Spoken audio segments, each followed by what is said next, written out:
जय हिंद दोस्तों, स्वागत है आप लोग की आपके अपने YouTube चैनल मैथ वाला गुरुजी पे। दोस्तों मैं आप लोग के लिए क्लास 10वीं का आप लोग के लिए फिजिक्स का 2 चैप्टर जो कि है भारतीय भवन बुक का प्रकाश का आवर्तन। वैसे आपको NCERT बुक में प्रकाश का आवर्तन और परावर्तन दोनों एक ही चैप्टर में मिलेगा। यहाँ पे अलग अलग करके दिया गया है और पूरा डिटेल से इस बुक में आपको बताया गया है। तो उसमें आपको जितना इंपॉर्टेंट चीज़ है सारी चीज़ आप लोग को इस वीडियो में हम बताने वाले हैं। तो पूरा वीडियो जरूर देखिएगा और चैनल पर पहली बार आए हैं तो चैनल को सब्सक्राइब करके बेल ऑल कर लीजिएगा। और यहाँ से आपको बार बार परीक्षा में आपको क्वेश्चन देखने के लिए मिलेगा। देखिए सबसे पहला क्वेश्चन हमारा है प्रकाश का अपवर्तन, यानी प्रकाश का अपवर्तन किसे कहते हैं। क्योंकि हम चैप्टर पढ़ रहे हैं प्रकाश का अपवर्तन, तो सबसे पहले हमको उसके बारे में जानकारी होना चाहिए। तो कहा गया प्रकाश की किरणों के एक पारदर्शी माध्यम से दूसरे पारदर्शी माध्यम में जाने पर दिशा परिवर्तन की क्रिया को प्रकाश का अपवर्तन कहते हैं। यानी कि एक पारदर्शी माध्यम है, इसमें से दूसरे पारदर्शी माध्यम में जाने की क्रिया को ही क्या कहते हैं, तो प्रकाश का अपवर्तन कहते हैं। आप लोग अपने कॉपी में इसका स्क्रीनशॉट लेते चलिएगा या आप लोग हमारे व्हाट्सएप नंबर पे आप लोग मैसेज कर सकते हैं। सिर्फ मैसेज करिएगा, आप लोग मैसेज सिर्फ कर सकते हैं, ना कि कॉल करना है। इस पे मैसेज करके व्हाट्सएप पे आप जोड़ सकते हैं और प्रत्येक चैप्टर का आपको सिर्फ 10 रुपया लिया जाएगा और आपको पूरा क्वेश्चन आंसर सहित स्टार पॉइंट जितना है सभी का PDF आपको दे दिया जाएगा। आप लोग को याद करने में आसानी होगा, ठीक है। तो लिखने का कोई ज़रूरत नहीं है या आप लोग लिख भी सकते हैं। दूसरा क्वेश्चन हमारा है प्रकाश की चार निर्वात या शून्य या उसी को मुक्त आकाश भी कहते हैं। ये तीनों में से कोई भी चीज़ आपको क्वेश्चन में दे सकता है। प्रकाश की चार निर्वात में कितना होता है, या शून्य में कितना होता है, या मुक्त आकाश में गति करती है कितना की स्पीड से। देखिए अगर वैसा आपको अंक में दिया हुआ रहेगा तो आप याद रखिएगा 3 लाख किलोमीटर पर सेकेंड। सेकेंड में कहेगा तो या उसको आप किलोमीटर पर सेकेंड हो गया, या उसी को हम लिख सकते हैं 3 × 10⁵ किलोमीटर पर सेकेंड। यानी कि 5 क्यों हुआ तो 3 लिखेंगे और इस पर क्या गो जीरो, 5 गो जीरो, तो इसीलिए इसको लिखा जाता है 3 × 10⁵ या अगर मीटर पर सेकंड में पूछे तो इसी को चेंज कर देंगे। मीटर पर सेकंड में चेंज करने के लिए उसमें एक, जैसे 3 लाख था, इसमें क्या किया जाता है 3 लाख में आपको 3 लाख में 100 से गुना कर दिया जाएगा। तो 2 गो जीरो 1000 से गुना कर दिया जाएगा तो 3 जीरो बढ़ जाएगा, यानी कि 3 × 10⁸ मीटर पर सेकंड हो जाएगा। अगर वहीं पे आपसे वो हो गया निर्वात के लिए या मुक्त आकाश के लिए और या शून्य के लिए, अगर वहीं पे पूछे आपको प्रकाश की चाल वायु में कितनी होती है, यानी हवा में कितनी होती है, तो याद रखिएगा इसमें आपको 3 लाख किलोमीटर पर सेकंड होता है वायु में, ठीक है। उसके बाद देखिए अगर आपसे पूछे प्रकाश की चाल पानी में कितनी होती है, तो पानी में होता है आपको 2,25,000 किलोमीटर पर सेकंड या 2.25 × 10⁻³ किलोमीटर पर सेकंड, या हम लिख सकते हैं 2.225 × 10⁶ मीटर पर सेकंड। ये तीनों में से कोई भी आपको ऑप्शन में आ सकता है।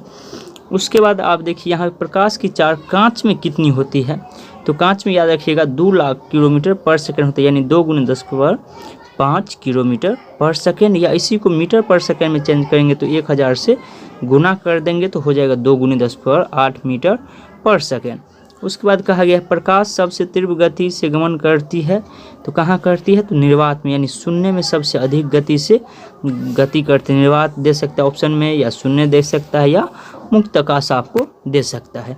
चलिए आगे हम लोग देख लेते हैं इसका आगे क्या कहा गया। तो प्रकाश के अपवर्तन की व्याख्या किया गया। प्रकाश का अपवर्तन का व्याख्या देखिए यहाँ पे एक हम फिगर बना लिए हैं इस तरह से, जहाँ पे कि इसको M मान लिए हैं, इसको R मान लिए हैं, यहाँ पे B मान लिए हैं। ये हमारा अपवर्ती किरण हो गया, यहाँ पे आपतन कोण हो जाएगा और यहाँ पर आवर्तन कोण I हो जाएगा। आपतित किरण, अभिलंब, वायु, सारा चीज़ हम ये फिगर में बना लिए हैं, आप लोग जो कि फिगर यहाँ पे देख सकते हैं। अब यहीं से हम लोग एक एक चीज़ का परिभाषा देखेंगे।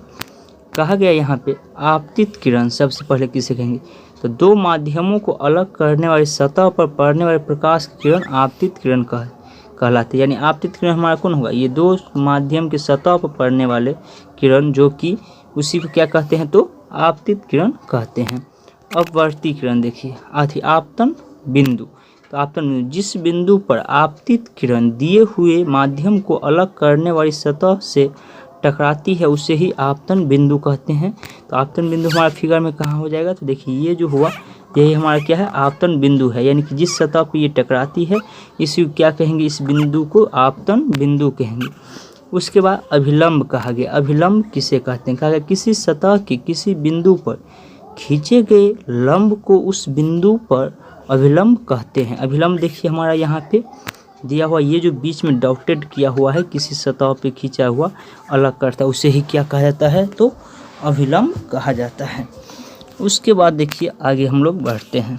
आगे हमारा है अपवर्तित किरण। अपवर्तित किरण किसे कहेंगे? तो दूसरे माध्यम में मुड़कर जाती हुई प्रकाश की किरण को अपवर्तित किरण कहते हैं। यानी कि एक माध्यम से जाके दूसरे माध्यम में जाके मुड़ जाता है, ये थोड़ा सा झुक जाता है, इसे ही क्या कहा जाता है? तो अपवर्तित किरण कहा जाता है। चलिए आगे हम लोग देख लेते हैं इसे।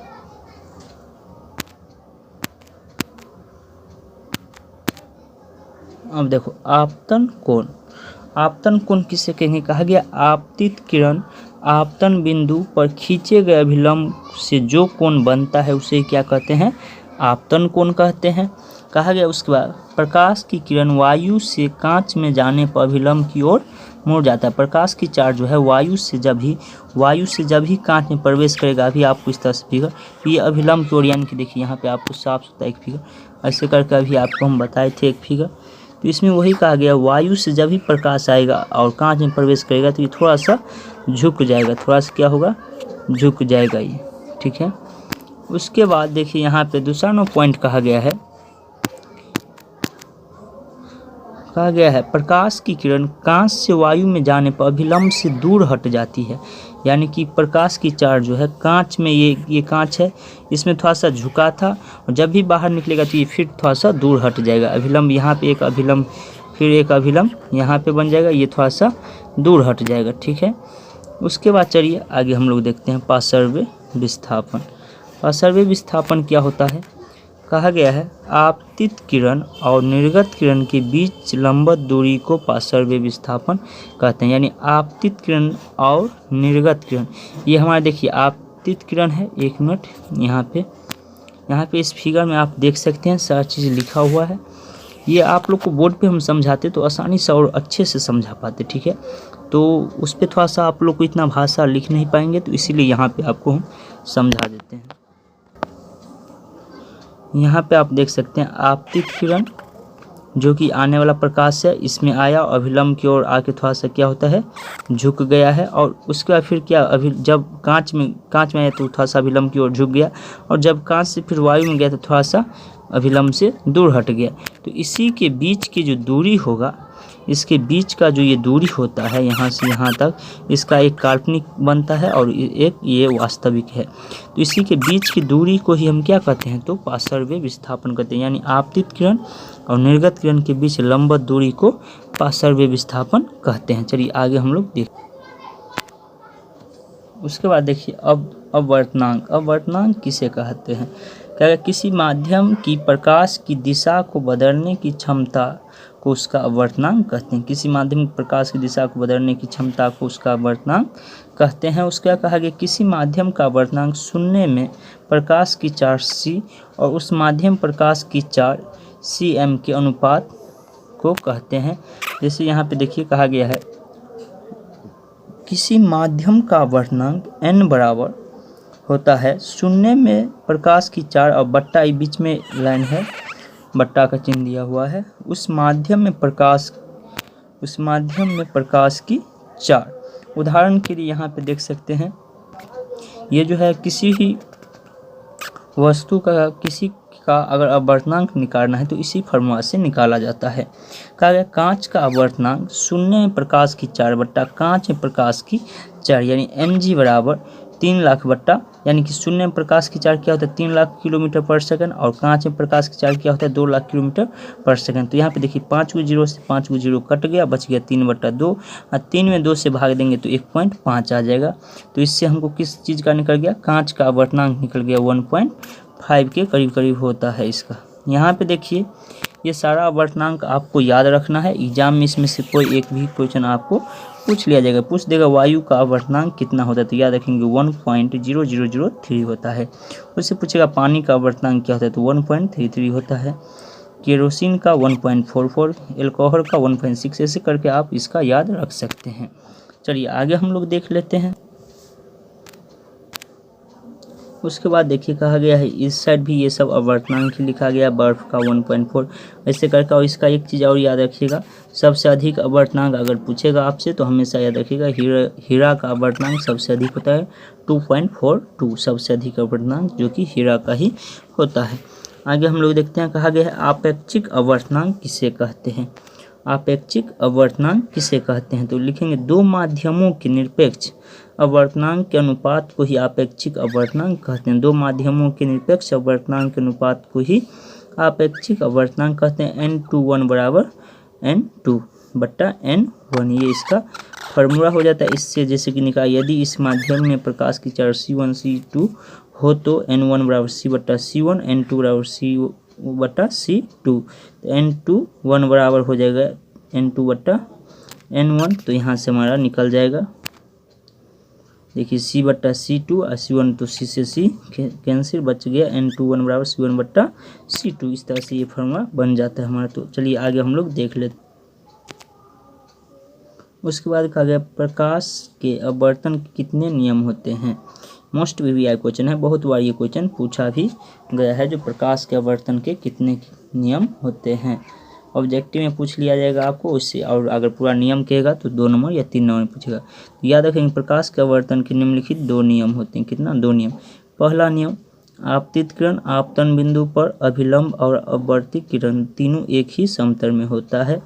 यानी कहा गया आपतित किरण अपवर्तित आपतन बिंदु और अभिलंब तीनों एक ही समतल में होगा। दूसरा नंबर है हमारा, इन्हीं दो माध्यमों और प्रकाश के किन्हीं विशेष वर्ण के लिए आपतन कोण की ज्या और अपवर्तन कोण की ज्या को इंग्लिश में साइन कहते हैं, जो कि मैथ में आप लोग साइन पढ़े होंगे, उसी को हिंदी में ज्या कहा जाता है, का अनुपात एक नियतांक होता है। यही दोनों प्रकाश के अपवर्तन का नियम होता है, जो कि यहाँ पे उसका फिगर भी बनाया गया है। अब उसी को हम लोग स्नेल का नियम भी कहते हैं, जो कि MVVI लगाया हुआ भी है, देख सकते हैं स्नेल का नियम। कहा गया किन्हीं दो माध्यमों और प्रकाश किन्हीं विशेष वर्ण के लिए आपतन कोण की ज्या और अपवर्तन कोण की ज्या के अनुपात एक नियतांक होता है। यही प्रकाश के अपवर्तन के दूसरे नियम को ही हम लोग स्नेल का नियम भी कहते हैं। तो ये याद रखिएगा, मोस्ट VVI क्वेश्चन है। चलिए आगे हम लोग देख लेते हैं। उसके बाद कहा गया यदि आपतन कोण और अपवर्तन कोण, यदि आपतन कोण I हो और अपवर्तन कोण R हो तो प्रकाश का अपवर्तन के द्वितीय नियम अर्थात स्नेल के नियम कहते हैं, जिसे sin I बटा sin R एक बराबर एक नियतांक होता है। ये स्नेल का नियम का परिभाषा है, आप लोग याद रखिएगा। ऑब्जेक्टिव में ये पूछ लिया जाता है, sin I बटा sin R पूछेगा, स्नेल का नियम है और ऑप्शन दिया हुआ आपको रहेगा, तो याद रखिएगा sin I बटा sin R होता है। दूसरा क्वेश्चन आप लोग को है यहाँ पे, कहा गया यह नियतांक माध्यम 2 का माध्यम 1 के सापेक्ष अपवर्तनांक n2 के बराबर होता है, अतः sin I बटा sin R बराबर n2, जिसका कि यहाँ पे एक फिगर ही बनाया गया है। इसने माध्यम 1 का सापेक्ष निरपेक्ष अपवर्तनांक n2 और माध्यम 2 का निरपेक्ष अपवर्तनांक n1, ऐसे करके ये आपका फिगर बनाया गया है और इसी को सिद्ध किया गया है। जो यदि माध्यम 1 और 2 निरपेक्ष अपवर्तनांक क्रम से n1 और n2 है तथा इनका माध्यमों प्रकाश की किसी किरण के आपतन कोण और अपवर्तन कोण क्रम से I और R हो, sin I बटा sin R बराबर n2 या n2 बटा n1 होता है, जो कि n1 sin I बराबर n2 sin R होता है। स्नेल का नियम का सम्मित रूप कहा जाता है, इसी को स्नेल के नियम के सम्मित रूप कहा जाता है।